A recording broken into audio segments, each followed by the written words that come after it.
Party હતી એ party સીધી જ કૂદીને 77 સીટોએ પહોંચી અને વિરોધ પક્ષ 84 સીટોએ પહોંચ્યો સાહેબ. ગુજરાતના ગરીબો, ગુજરાતના ખેડૂતો, ગુજરાતના સામાન્ય લોકો, બેરોજગારોએ પોતાના મતની તાકાત બતાવી. જ્યારે પાર્ટીમાં જોડાયા ત્યારે આપણને સ્પષ્ટ કહેવામાં આવેલું કે તમારું સન્માન રહેશે. એ તાલુકા અને જિલ્લા સુધી તમારા યુવાનોને પ્રાધાન્ય આપવામાં આવશે, એમને ન્યાય આપવામાં આવશે, એમને સાચવવામાં આવશે અને એમને દરેક મીટિંગોમાં ઉપસ્થિત રાખવામાં આવશે. પરંતુ ધીરે ધીરે ધીરે પેલું કહે છે કે ઉપયોગ થયા પછી એની કિંમત કોઈને ના રહે. ધીરે ધીરે ધીરે એમનું અવગણના સમાજ અને સેના સાથે એક પ્રકારનો વ્યવહાર બદલાવા માંડ્યો. ક્યાંક સેનાના યુવાનો ધારાસભ્યો જોડે કામ લઈને જાય તો નિયમો બતાવે. નિયમ ભલે કામના કહેતા હોય તો પણ એવું કહેવામાં આવે આ થાય આ ના થાય. ચૂંટણી પહેલા ખૂબ વિવેકથી ને ખૂબ સન્માનથી એમને બેસાડતા, ચા પાણી કરાવતા.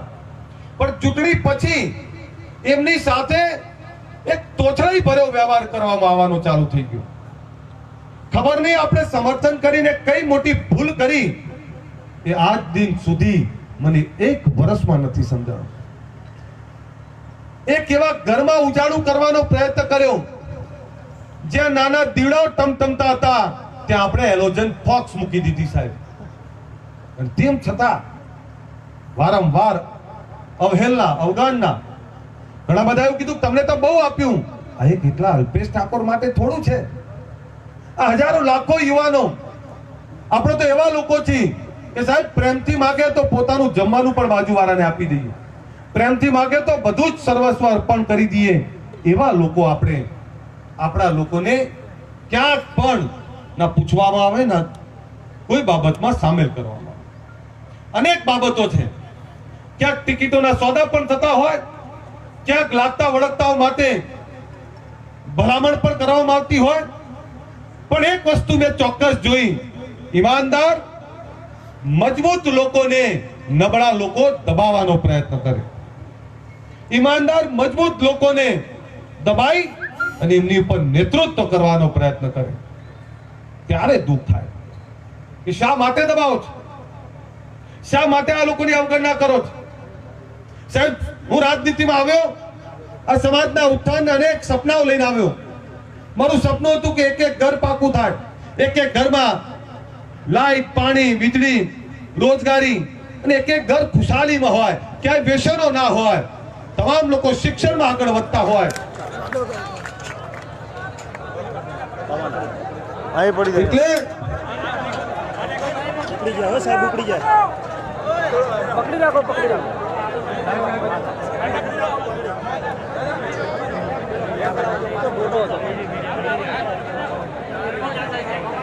આપણા મંડપ વાળા કોણ છે? મંડપ વાળા કોણ પકડી રાખી?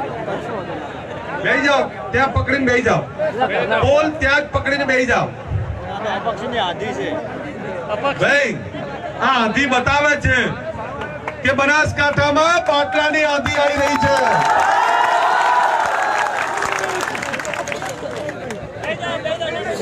આ આંધી ઘણું બધું કહી જાય છે કે હવે આ બનાસકાંઠાની અંદર એક આંધી સાથે પ્રચંડ તાકાત સાથે બાટલાનો વિજય થવા જઈ રહ્યો. બેહી જાઓ બધાય. બોલે સદારામ બાપાની. બેહી જાઓ બધાય. બીજું એ પણ કહી રહ્યા છે કે ચાહે આંધી આવે, તુફાન આવે, આ ગેસનો બાટલો બધાયની હવા કાઢી નાખશે. કાઢશે કે નહીં કાઢે? આજે આપની વચ્ચે આ સમાજની વાત લઈને આવ્યો છું. કોઈ નેતા એવું કહ્યું, કોઈ નેતા એવું કહ્યું કે આમનું કઈ ના આવે, આ બીજાને હરાવવા નીકળ્યા છે. ત્યારે એવા લોકોને કહેવા માંગુ છું, બીજાને હરાવવા નથી નીકળ્યા, હવે તો જીતવા માટે નીકળ્યા છીએ સાહેબ. નીકળ્યા છે કે નહીં જીતવા માટે? તૈયાર છો ને તમે બધા? બનાસકાંઠાની ઠાકોર સેનાને ચેલેન્જ કરવામાં આવી છે. બનાસકાંઠાના ઓબીસી એસસી એસટી ના લોકોને ચેલેન્જ કરવામાં આવ્યું છે કે તમે ગમે એટલું કરો, તમે 1 લાખ થી વધારે વોટ નહીં લઈ જઈ શકો. મેં કીધું 1 લાખ વોટ માટે નથી લડતા, 5 લાખ થી વધારે વોટ લઈ અને જ્વલંત વિજય મેળવ્યું છું ને મોટી સફળતા સાથે વિજય મેળવ્યું છું. તૈયાર છો ને તમે બધા? આ સમાજે મને બહુ આપ્યું છે. આ સમાજ થકી રાજનીતિમાં આવ્યો, તો રાજનીતિમાં આવ્યા પછી જે અપાઈ નથી શકે એના કારણે મને એવું લાગ્યું કે રાજનીતિમાં રહીશ તો આ લોકોને કઈ નહીં અપાઈ શકું. ફરીથી એનો એ જ ગબ્બર બની અલ્પેશ ઠાકોર 2 બાજુ કોલર પકડનાર સાથે નીકળ્યો છું. લોકો રાજનીતિમાં આવ્યા પછી સમાજને ભૂલી જાય છે, રાજનીતિમાં આવ્યા પછી ગરીબોને ભૂલી જાય છે. મેં નક્કી કર્યું કે મારે નવો દાખલો આપવો છે કે રાજનીતિમાં આવ્યા પછી પણ જો મારા લોકોની વાત ના થતી હોય તો મારે રાજનીતિ છોડી દેવી પડે. એક મોટા પદથી રાજનીતિ છોડી ફરી મારા લોકો વચ્ચે હું આવે છું.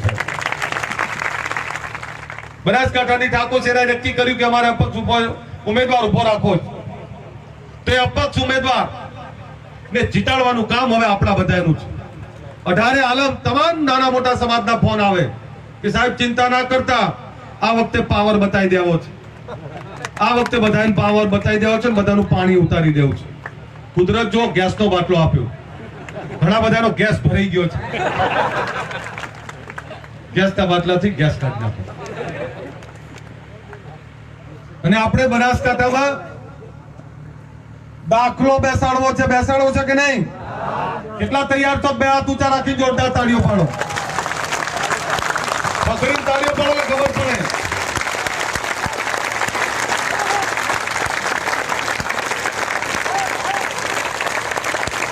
પકડીને પાડો.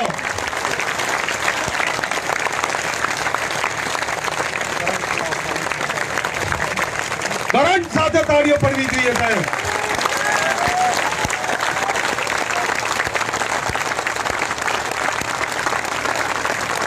આજે કહેવા આવે છે કોઈ રાજકીય આગેવાને એવું કહ્યું કે આને તો 10 વોટ મળશે.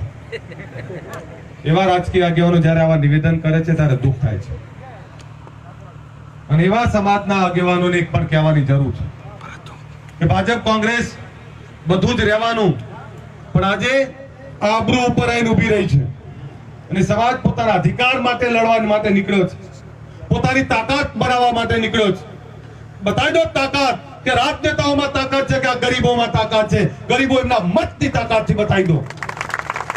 એમને પણ બતાવી દો કે રમત ગમે એટલી કરો, ષડયંત્રો ગમે એટલા કરો, અમારી સાથે વિશ્વાસઘાત ગમે એટલા કરો.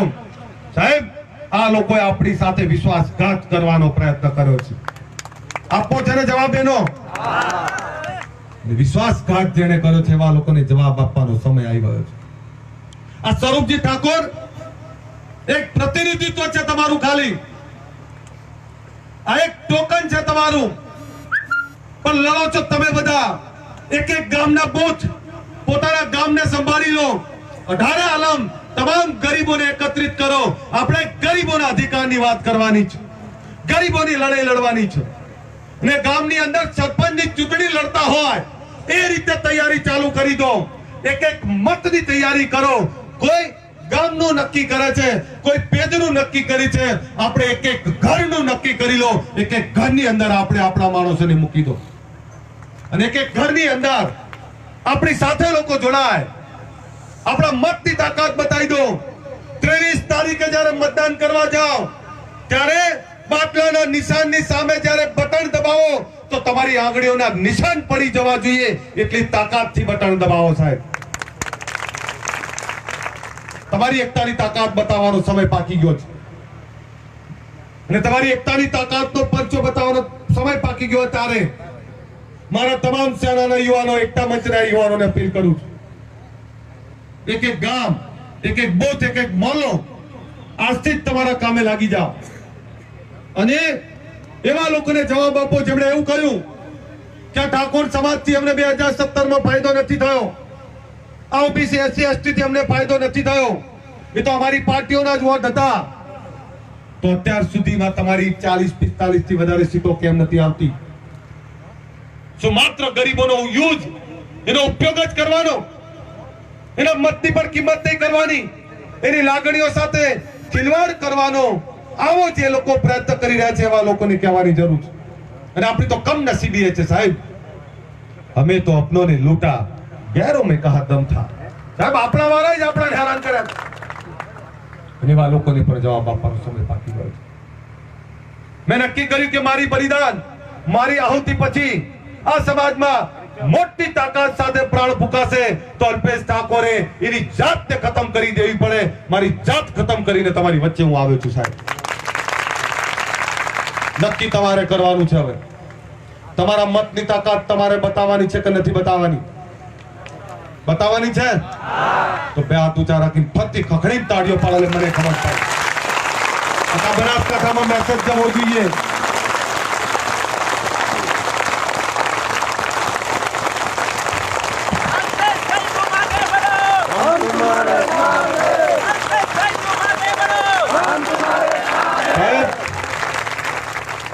જ્યારે ગરીબો ટિકિટ માંગવા જાય ત્યારે ગરીબોને એવું કહેવામાં આવે પૈસા છે.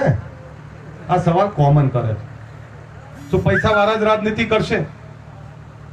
ઓબીસી એસસી એસટી કે ગરીબ લોકો જ્યારે ટિકિટ માંગવા જાય ત્યારે એવું કે ઠાકોર સમાજને એવું કે તમારી જોડે સમાજ છે, તમે સર્ટિફિકેટ તમારી જોડે આખી પાર્ટી જોડે છે, કોઈ એની જોડે સર્ટિફિકેટ જ માંગ કરો છો. આપને કહેવા આવે રાજનીતિને તિલાંજલિ આપીને ચૂંટણી પછી દરેક ગામમાં શિક્ષણ લઈને આવવાનું છે, દરેક ગામમાં રોજગારની જાગૃતિ સાથે આવવાનું, દરેક ગામમાં વ્યસન મુક્તિ અમારા ગરીબ લોકો વચ્ચે આવે છે, એમની વચ્ચે જ કામ કરવાનું પસંદ આવે છે. પરંતુ જ્યારે અમને સંચાડ્યા છે ત્યારે એટલે તાકાત તો 100% પડે સાહેબ. બતાવી પડે કે બતાવી પડે? કોંગ્રેસ પાર્ટી આપણી સાથે વિશ્વાસઘાત કરવાનો જે પ્રયત્ન કરે છે એ પાર્ટીને જવાબ આપવો છે કે નહીં આપવો? તો આપણો અપક્ષ ઉમેદવારને જીતાડવો છે ને? આખા બનાસકાંઠાના એક એક બૂથ, એક એક ગામની અંદર તમામ સમાજોને એકત્રિત કરો, તમામ ગરીબોને એકત્રિત કરો, અને ગરીબોને એકત્રિત કરી અને આપણા હક અને અધિકારની જે વાત કરી રહ્યા છે એના માટે આગળ વધીએ. હું જોઈ રહ્યો છું આજે 2017 માં જે અલ્પેશ ઠાકોર રૂપાળો લાગતો હતો, હવે જ અલ્પેશ ઠાકોર એમને ખરાબ લાગે છે. તો 2017 વાળો અલ્પેશ ઠાકોર સારો હતો કે અત્યારનો? એનો જવાબ પણ માંગવાની જરૂર છે. માંગો જવાબ. 2017 માં તો ખૂબ સારો લાગતો હતો. 2017 ની ચૂંટણી પતી ગઈ, લાભ લઈ લીધો, એટલે હવે 2019 માં એ અલ્પેશ ઠાકોર ઈમાનદારીથી બહાર નીકળ્યો, એટલે હવે અલ્પેશ ઠાકોર ખરાબ લાગે છે. જેને જે કહેવું હોય કે અહીંયા 50 થી વધારે સરપંચો ઉપસ્થિત છે, ઘણા તાલુકા જિલ્લા તાલુકાના ડેલિગેટો ઉપસ્થિત છે, ઘણા બધા આગેવાનો ઉપસ્થિત છે, સર્વ સમાજના આગેવાનો ઉપસ્થિત છે. ત્યારે હું આપને અપીલ કરવા માટે આવ્યો છું કે સ્વરૂપજી ઠાકોર તમારું પ્રતીક છે, એને જીતાડવાની જવાબદારી તમારી છે. આપણે હરાવા નીકળ્યા છે બંનેને, હરાવા છે ને બંનેને, એ બંનેને હરાઈ અને આ ગરીબોનું પ્રતિનિધિત્વ આને જીતાડવાની જરૂર છે. અને એને જીતાડવા માટે જ્યારે આપણે નીકળ્યા હોય ત્યારે હું મારા યુવાનોને અપીલ કરું છું, તમારું બૂથ, તમારું ગામ આજથી જ એના ઉપર કામે લાગી જાઓ અને આજથી જ નક્કી કરી લો કે સાહેબ આપણા ગામમાંથી 1000 નું મતદાન છે તો 1000 થી 1000 ની અંદર વધારે વધારે મત આ ગેસના બાટલા ઉપર કઈ રીતે પડે, એના નિશાનની સામે બટન દબાઈ અને કઈ રીતે જીતાડી શકાય એના માટે પ્રયત્નશીલ બની જાઓ. સાહેબ આજે અહીંયા ભાજપ ને કોંગ્રેસ બંનેના કાર્યાલયના ઉદ્ઘાટન હતા, 100-200 થી વધારે લોકો ઉપસ્થિત હતા. બીજી ત્યાં જમવાનું બમવાનું બધી વ્યવસ્થા, બીજી બાજુ અહીંયા કોઈ જ વ્યવસ્થા નહીં, નાનો એવો મંડપ, અને તો પણ આટલી વિશાળ સંખ્યામાં આપ ઉપસ્થિત છો. આપે સંદેશ આપી દીધો છે કે અમે હવે મક્કમ છીએ, સમાજ મક્કમ છે અને સમાજ હવે નક્કી કરીને બેઠો છે. અમને આજે તમે કમજોર સમજશો, આજે અમે એવી તાકાત બતાવવા માંગીએ છીએ કે આવનારા સમયમાં અમને કોઈ એવું ના કે બનાસકાંઠામાં સમીકરણ નથી બેસતું, કોઈ પણ પાર્ટીમાં જાઓ એવું કે બનાસકાંઠામાં સમીકરણ નથી બેસતું. બનાસકાંઠાની આટલી પ્રચંડ એકતાની તાકાત વાળા લોકોનું સમીકરણ ના બેસતું હોય, ફક્ત પૈસા વાળાનું સમીકરણ બેસે. હે? ખૂબ મોટી બાબત છે આ. એટલે આપ બધાને આવનારા સમયમાં જે લોકો અલ્પેશ ઠાકોર ને એની સેનાને હેરાન કરવાનો પ્રયત્ન કર્યો, અલ્પેશ ઠાકોર ને એની સેનાને દબાવવાનો પ્રયત્ન કર્યો, જે લોકોએ મને મજબૂર કર્યો કે કોંગ્રેસ પાર્ટીમાંથી રાજીનામું આપું, એવા લોકોને પણ આવનારા સમયમાં જવાબ આપીશ. આપો છે ને જવાબ? એવા નામ પણ જાહેર કરીશું સાહેબ, કે આ લોકોને માત્ર સમાજનો મત માટે ઉપયોગ કરવો છે, મત સિવાય કોઈ રાજનીતિ, કોઈ આમના માટે લાગણી નહીં. અને એટલે જ આપને અપીલ કરવા માટે આવ્યો છું. આટલી મોટી તાકાતથી આપ બધા જયારે ઉપસ્થિત છો ત્યારે દરેક તાલુકામાં કાર્યાલય ખોલવાના છે, એમાં તમામ જગ્યાએ આપની વ્યવસ્થા સંભાળી લો. ઉપસ્થિત તમામ આગેવાનો, યુવાન દોસ્તો, આટલી મોટી ગરમીમાં 42 ડિગ્રીથી વધારેમાં આવી ગરમીની અંદર પણ આપ બધા ઉપસ્થિત છો સાહેબ, સલામ કરું છું, આપ બધાને વંદન કરું છું સાહેબ. અને એટલે હવે એક એક ગામની બૂથ સમિતિ, એક એક તાલુકો, એક એક જિલ્લાને તમામ જગ્યાએ આપણે બધા એકત્રિત થઈ અને આ કામે લાગી પડીએ. આવનારા સમયમાં એક ખૂબ મોટી જનસભા છેલ્લા દિવસોમાં આપણે કરીશું. કરવી છે ને? કરવી છે કે નહીં? છેલ્લા દિવસોમાં ખૂબ મોટી જનસભા કરીશું. એમાં પણ આપ બધાને આમંત્રણ આપીશ. ફરીથી મારી તાલુકા સમિતિ અને જિલ્લા સમિતિ, ઉપસ્થિત તમામ સમાજના લોકો, તમામ ગરીબોનો આભાર માનું છું કે આપ બધા આટલી વિશાળ સંખ્યામાં ઉપસ્થિત રહ્યા અને આપ બધાએ કે આપણી એકતાની તાકાત બતાવી છે. આને 23 તારીખે વિજયના રૂપમાં પરિણમે એવી અપીલ કરું છું. આપ બધા વિશાળ સંખ્યામાં મતદાન કરશો અને મતદાન થકી આપણા ઉમેદવાર સ્વરૂપજી ઠાકોરનો વિજય કરશો. એ જ વિનંતી સાથે વિનમું છું. અસ્તુ. જય જય ગરવી ગુજરાત. બોલે સદારામ બાપાની જય, સદારામ બાપાની જય. સાહેબ ફરીથી આપ બધાને કહું, 23 તારીખ કચ્છ કચાઈ મતદાન કરીને સ્વરૂપજીનો વિજય કરો. એ જ વિનંતી સાથે વિનમું છું. અસ્તુ. જય જય ગરવી ગુજરાત. જય જય ગરવી ગુજરાત.